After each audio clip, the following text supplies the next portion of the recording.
The story that was told was easy. Bon Scott had too much to drink, passed out in the car, and didn't wake up. That's what everyone thought about AC/DC's wild frontman for decades. But there are many things in the real story of that cold night. In February 1980 that don't make sense. A friend who was never seen again. There was a suspiciously quick investigation. Hours were lost that no one can explain. And there is proof that Bon may not have been alone when he died. For the first time in 45 years, the shocking truth about what happened in that little Renault car is being told. He was born on July 9, 1946, in Forfar, Scotland, a small town in Scotland. Chick and Isa had already lost their first child, so the birth of Bon made them feel better and happier. They lived above a bakery in Kirriemuir, a quiet town with hills all around it. There were many stone houses and an old-fashioned feel to the area. That's where Bon and his younger brother Derek lived for the first 6 years of their lives. His childhood in Scotland, where he was born in 1949, was calm and full of ritual. It was a long way from the wild life he would one day lead. Things changed, though, in 1952. Britain was hard after the war. There weren't many jobs available. They were still rationing food, and a lot of people, like the Scots, felt stuck. The next year they packed their bags and took a chance. They moved to Australia through a government program that let British families go there for a low price. They each paid $10 to get on a ship that would take them to a new life. A lot of other British families did the same thing, hoping to find sunshine and better opportunities. At the time, Vaughn was only 6 years old. He landed in Sunshine, a neighborhood of Melbourne. But it didn't feel like light. People at school picked on him because of his strong Scottish accent. Some people in his class made threats against him, made fun of the way he talked, and told him to sound more Australian or get beat up. Bon didn't give up, though. He wouldn't change the way he spoke, and that made him proud. That's how he got the name Bon, which stands for Bonnie Scott. He was adamant that he would not change for anyone. His family also kept getting bigger. His younger brother Graham was born in 1953, and the Scots were getting used to their new home country more. Then there was another big move. Fremantle is a rough and working-class port city in Western Australia where the family moved in 1956. It was harder there, but it felt more real. The boy Bon went to school, joined a Scots pipe band, and learned how to play the drums. He even played the recorder and fife. Music was a rock for him to hold on to, but Fremantle also made him better. He wasn't just playing by the early 1960s. He was on the run with gangs. Bon made a name for himself. People knew not to mess with him because he was small but strong. It wasn't long at school. Bon was done with it by 15. He wasn't interested in school, and he'd rather listen to Chuck Berry than any teacher. He wasn't lazy, though. He did tough work as a farmhand, crayfisherman, or junior mechanic. Everyone was shocked when he was named the best first-year apprentice at one company. He also worked as a storeman, and postman. But he didn't care about any of it. He only did it to pay the bills while he worked toward his one true goal: becoming a rock band singer. His life on the streets was getting worse at the same time. Bon was in charge of one of the worst teen gangs in Fremantle from 1957 to 1963. He drank, smoked, fought all the time, and started doing drugs. When the cops beat up a friend, Bon lost it and hit one of them hard. He even got a tattoo on his lower belly just above the belt line that said, "Death before dishonor." For an Australian kid in the early 1960s, that was brave and risky. Both his body and the way he acted were becoming signs of resistance. Everything caught up with him in 1963. Bon was only 16 years old when he was caught stealing gas and trying to get away from the cops. More charges were brought against him, including one for having sex with a girl who wasn't old enough to have sex. He was sent by the court to Riverbank Juvenile Institution, a high-security school for teens who are having problems. It was hard to live there. The boys were woken up at 6 a.m. by guards who made them take cold showers and gave them cheap smokes once a week. There were constant fights. It was normal to be locked up alone. And worse. Afterward, many of the prisoners said it was a scary and abusive place to be. Bond didn't let the place hurt him. He didn't say anything, stayed out of danger, and focused on leaving. The music helped. He played drums in a band with other prisoners. At one show that his parents went to, he told his mom with a smile, "I'm going to be famous." She thought that maybe the whole thing had been good for him. Bond came out right before Christmas. The court dropped the most serious charge and thought that the case was over. Bond tried to join the Citizen Armed Forces after he got out of jail, maybe to get his life back on track, but they turned him down because they thought he was socially maladjusted. He didn't mind that title. Bon Scott was a kid in Perth in 1964. He had a dream and a drum kit. He helped make the band Spectators, and he and John Collins shared the stage. They were set up in a strange way. They both played the drums and sang, switching roles in the middle of the show. They played a mix of rock and roll, pop, and dance music, but they really liked dirty blues music more. They played songs by the Kinks, Them, and the Pretty Things, but their real emotion came through in songs by the Beatles and the Rolling Stones. A lot of people were interested in them because of their raw energy. In October 1965, they even got to record 4 songs for a local TV show called Club 17. Gloria, On My Mind Yesterday, and It Ain't Necessarily So were some of Bond's first songs. They show a young man who was just starting to find his voice. There was something just as exciting going on behind the scenes while all of this was going on stage. Bond really liked a girl named Maria van Vlimmen. She was 17 years old, beautiful, Catholic, and came from a wealthy family. Everything that Bond wasn't. They had their first show at the Medina Youth Club, which is where they met.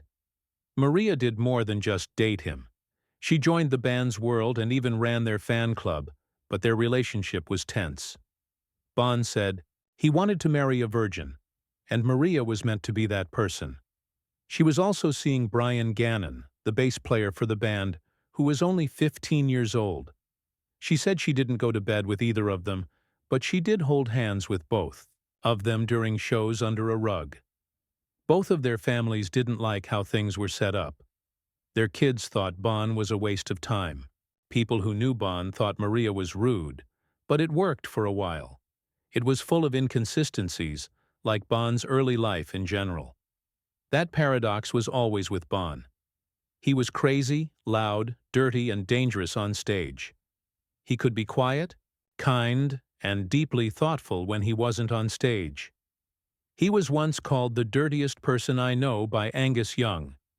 Yes, Bond did have that side. He was different with Maria, though. He didn't drink. He didn't swear. They went to church together. He would get dressed up every day just to have lunch with her on his break. They would watch bands or eat fish and chips by the water on the weekends. Things changed again in late 1966. There was a band called the Spectors that combined with the Winstons to make the Valentines. It worked as a power move. It wasn't long before Bon Scott and Vince Love Grove were one of the biggest bands in Perth. They were young, pretty, and sure of themselves. They even had rules, like not bringing women to gigs. It made Maria angry. Maria kept coming over, mad at both Bon and Lovett Grove for breaking the rule, but Bon tried to go along with it. The band kept going up, though. The Valentines made it big in Perth with a cover of Every Day I Have to Cry. They quickly moved to Melbourne to try to get to bigger places. Everything changed when they moved. Harry Vanda and George Young from the Easy Beats helped them get started. They wrote catchy songs that were perfect for their double vocals. By 1969, Juliet and My Old Man's a Groovy Old Man were both big hits across the country. Young girls loved the sound of bubblegum pop and couldn't get enough of their energy and charm. They went on tour with Russell Morris, Johnny Farnham, and other big names in Australian music. They were even part of a big tour called Operation Starlift. But just when things were going great, something went wrong. As early as September 1969, police searched the band's practice room at a surf club in John Juke, Victoria. A jealous foe told them to keep an eye on them for weeks. Police found a pipe and some Moroccan weed powder that night. It was the first big drug bust in Australia that involved a rock band, and it was all over the news. Ghost Set magazine said that when the news came out, the pop world went crazy. Each band member got a $150 fine and had to sign a bond to be good. But there was more to the story than what was shown. The band's roadies said that they were already trying out harder drugs. Even after Bon, drummer Paddy Beach, and the roadies said they would stop using pot, they kept going as if nothing had happened. Bon didn't just ignore it, he put his weight on it. He stopped hiding and began to talk about marijuana and ask for it to be legalized. Australia did something brave in 1969. A lot of people were angry about politics in the 1960s because of the Vietnam War and strict rules against youth culture by conservative leaders. Bon didn't care, though. He told reporters that the government's rules on drugs were out of date. Even stranger for the time, he openly supported gay rights, which was something no other rock star did at the time. It wasn't just music for Bon. He thought people should fight back against power. His willingness to speak his mind showed signs of the rebellious attitude he'd later bring to AC/DC. Things were going badly by 1970. The band didn't agree on where to go. A few people wanted to move toward rock. Others wanted to keep doing what was working in pop music. The drug bust also caused a split. Some people tried to be clean. Some, like Bon, didn't even try. Their driver knew what happened. Aside from Bon, Paddy, and him, everyone else tried to follow the rules, at least for a while. The band's balance was broken by that split. Fans still loved them, especially in Perth, but the group couldn't stay together. A quiet breakup between the Valentines happened in August 1970. Because of a drug scandal in 1970, his band, the Valentines, broke up. Bon Scott did something brave.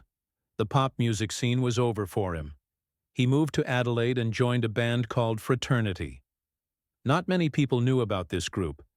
They liked progressive rock, which mixed trippy sounds with boogie and blues. Bon had never been there before. He wasn't just a crazy lead singer anymore. He could grow in Fraternity. He started to develop the unique voice and stage presence that would make him famous in the future. They put out 2 records, Livestock and Flaming Gala, and became one of the most well-known rock bands in Australia. Bon stayed with this group for almost 3 years and worked with great players like Bruce Howe, Mick Jerd, John Bisset, and Tony Buet. Up to that point, it had been the most stable time in his work. During these years, Bon's personal life also changed in a big way. He met Irene Thornton at a sock hop in 1971. Things went quickly. In January 1972, they got married. Irene worked as a secretary and was steady and solid, the exact opposite of Bon's crazy world.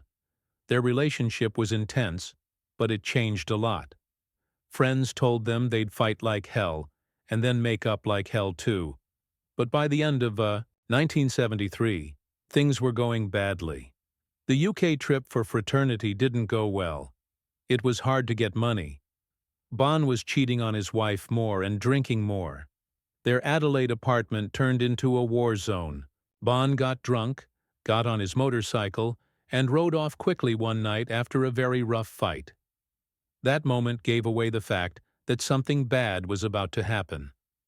Fraternity had broken up by the middle of 1974, and Bon's marriage was in bad shape. He was broke, had no plans, and was going downhill. The Fraternity tour of the UK was meant to be their big break. They even changed their name to Fang to make it more appealing to people in Europe. But they were shocked when they got to the UK in 1973. They were unknown. They opened for Status Quo at one show in Bournemouth. When Bon and the guys got there in their bus, they laughed at the stars because they looked like fashion models. Fraternity lost, though, when Quo came on stage in jeans and a professional sound system and ripped through their set. It wasn't just one bad gig. It kept taking place. Everything almost ended on May 3, 1974. That night, Bon showed up to a Mount Lofty Rangers practice drunk. The band wasn't like Club. It was more of a loose group of artists. In the morning, Bon had a fight with Irene, which made him very angry. He got into another fight with Bruce Howe. They had a fight before. No one is sure what made Bon so angry, but he stormed out and hit the door several times before he finally left. Peter Head, who plays keyboards for the band, begged him not to leave. He told her, "You're too drunk to drive." Bon didn't pay attention. He smashed a Jack Daniels bottle, jumped on his Suzuki GT 550, and rode off into the night. A few minutes later, bad things happened. Around a corner in West Cuddon, Adelaide, Bon crashed into a 1950s FC Holden. Lee Morgan, 17, was out with 3 friends and was driving the car. As it rained, the lighting got worse, and Bon's motorbike headlights were hard to see. It had a terrible effect. Bon hit the glass and flew through it. The bike and the car were both whole. Lee Morgan never forgot that night. He went on to become a recognized leader in the community. His life changed because of it. The next morning, the Sunday Mail's headlines showed who the biker was. "Good luck, Scott from Fraternity. Bon passed out 3 days ago." Everyone wasn't sure if he'd make it. Friends were shocked when they were finally allowed to come over. His face was a mess. He didn't have any teeth left. His body was full of cuts and bruises, and he was hard to recognize. His friend Peter Head told him he looked awful. Bon was in the hospital for 3 weeks. The accident was so bad that when George Young later heard Bon's name brought up for AC/DC, he laughed and said that someone that hurt could never play. Bon's short time with Mount Lofty Rangers was over. That much was true. He had only played 12 shows and recorded 2 songs with them. There were songs that wouldn't come out until many years later. He was hurt more than just broken bones in that crash. It split his life in 2. His band, his wife, and his daily routine were all gone. He had to do strange jobs to make ends meet while he was getting better. He cut grass, painted walls, and did everything else he could. He was scared and 27 years old. He believed he was too old to become famous in singing. He had to start over. By October 1974, Bon had packed up and left Adelaide for good.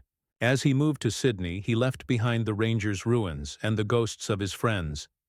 He was ready for a change, but he didn't know what it was yet.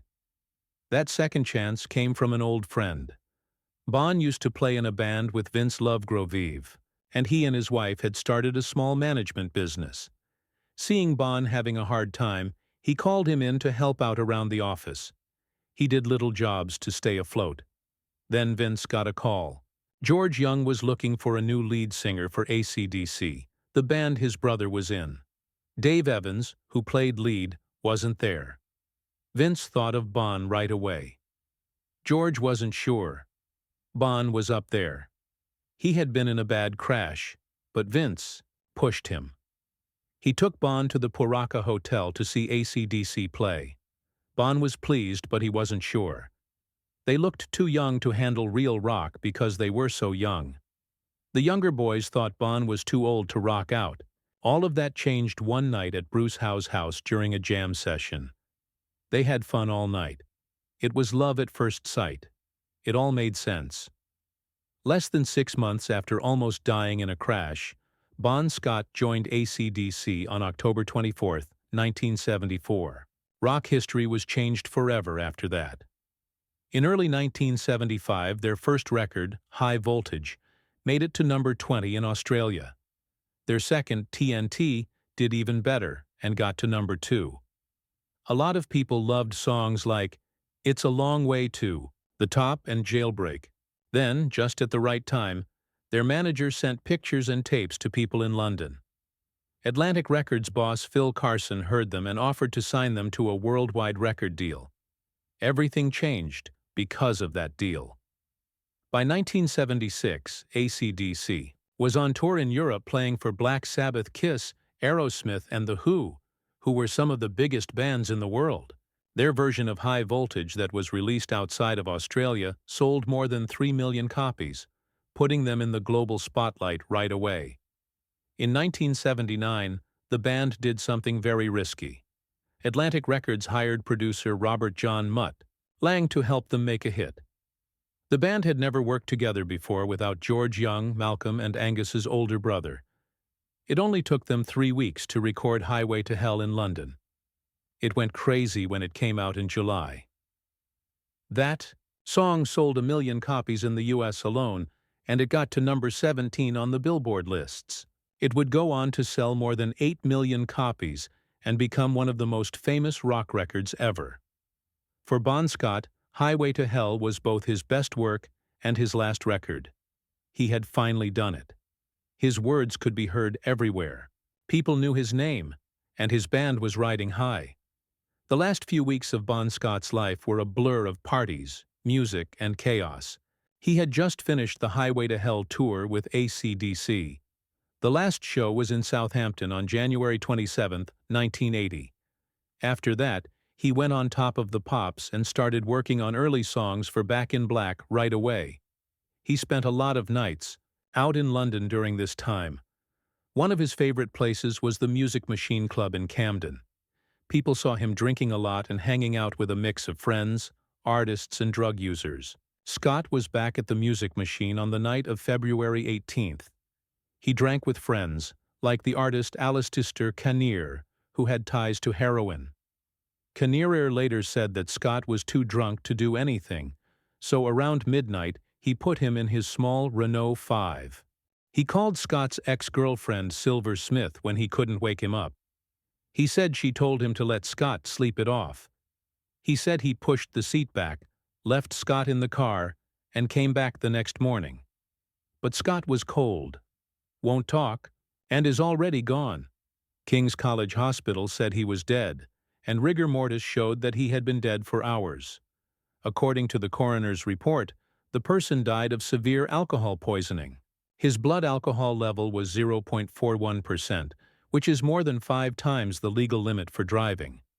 It was also said in the report that he had choked on his own vomit while lying down in a chair that was set back.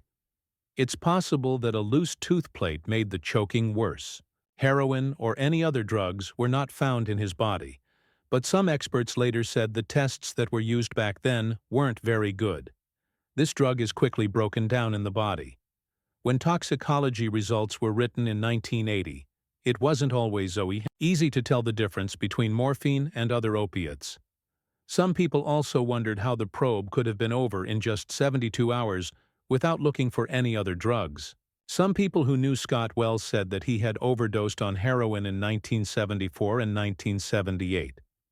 This meant that it was more likely that drugs could have still gotten into his body, even if there were no clear signs. Not everyone agrees with what the government says. Some people think that the booze wasn't the only thing that killed him. AC/DC's Colin Burgess, who plays drums, said that the last time he saw Scott, he didn't look that drunk. Others say that Scott was already more likely to hurt himself because his liver was damaged from years of heavy drinking. Still, it's odd for someone like Scott, who could handle a lot of drinking, to die of it all of a sudden, unless there was something else going on. This is where the drug idea comes in. The Last Highway by Jesse Frink makes the case that Scott may have been given heroin the night he died. Frink says that Scott was surrounded by users, such as Kaner and Pete. We from UFOs. People who saw Scott that night said he looked tired and his pupils were very small, which are both signs of heroin use. Some people even said Kinnear gave him heroin, but there's no real proof of that. And AC/DC has strongly rejected any cover-up that has to do with drugs. There's also the idea of dirty play. Some fans believe that Scott was killed or at least left to die on purpose. Later, Kinnear went missing while sailing off the coast of France in 2006. That made people think he was hiding something or had been told not to say anything. There are other ideas that say there were problems within AC/DC, and that the band may have been angry with Scott's behavior, but these are also just guesses. There isn't any solid proof of murder or a cover-up. There's no doubt that Scott's way of life led to his death. His years of drinking caused major liver damage that was found during the autopsy. His teeth were also hurt from a motorbike accident a long time ago, which made it easier for vomit to get stuck in his throat if he passed out. At that time, there was a lot of heroin in London's music scene, and Scott was around a lot of people who used it. It was dangerous for him to be there that night, even if he wasn't using it. The rest of AC/DC were shocked when Bon Scott died suddenly in early 1980. They didn't know what to do. Angus and Malcolm Young, Cliff Williams, and Phil Rudd were there. They were shocked. Some of them thought the band might be breaking up. Bon was more than just their frontman. They looked up to him as a friend and spoke through him. It didn't seem right to go on without him. They really thought about leaving everything behind. Then, out of the blue, something made them stronger. His parents and siblings told them that Bon would have wanted the band to keep going. Everything changed because of that one letter. It pushed them along just right. Around the same time, they thought back to something Bon had said before. He died. He had talked about Brian Johnson, a singer from the band Geordie.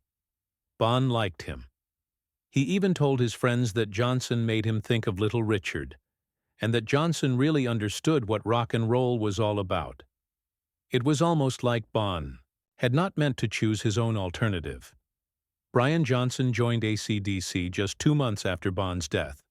They didn't wait around. They went to the Bahamas in April 1980 to work on a new record with producer Robert John Mutt Lange. Johnson later said that he was scared. He had no idea how big this would get. He did everything he could. They put out Back in Black on July 25, 1980. They didn't just come back. It happened all over the world. As a nod to James Bond, the record cover was just black. But there was loud music inside. It touched people all over the world. It went straight to #1 in the UK and #4 in the US. It was so well liked that it put older AC/DC records back on the charts. Since the Beatles, no one had done that. Back in Black turned into a monster over time. There were 27 times platinum sales in the US. Thriller by Michael Jackson and Their Greatest Hits by the Eagles are the two albums that have sold the most copies in US history, all over the world. Only Thriller sold more copies, about 50 million. It never made it to #1 in the US, but it stayed in the top 10 for more than 5 months. While it's never been proven, some Bon fans think that he wrote the words to songs like You Shook Me All Night Long. People remembered Bon Scott, even though he didn't live to see it. He was added to the Rock and Roll Hall of Fame with AC/DC in 2003. The honor was given to his nephews, who were there. Classic Rock magazine called him the best lead singer of all time in 2004, putting him ahead of even Freddie Mercury and Robert Plant. After 2 years, Hit Parader named him one of the 5 best heavy metal singers of all time. His songs also lived on. Rolling Stones named Highway to Hell one of the 500 best songs of all time. He helped write the song. The album made the magazine's list of the best records, and his memory went beyond people who spoke English. A French band made a song to honor them. An American hard rock band and even a Romanian band did the same thing. Everyone was sad about the loss. Back in Black became a part of the Grammy Hall of Fame in 2012. The band's music, which was written in honor of Bon, was another way to keep his energy alive.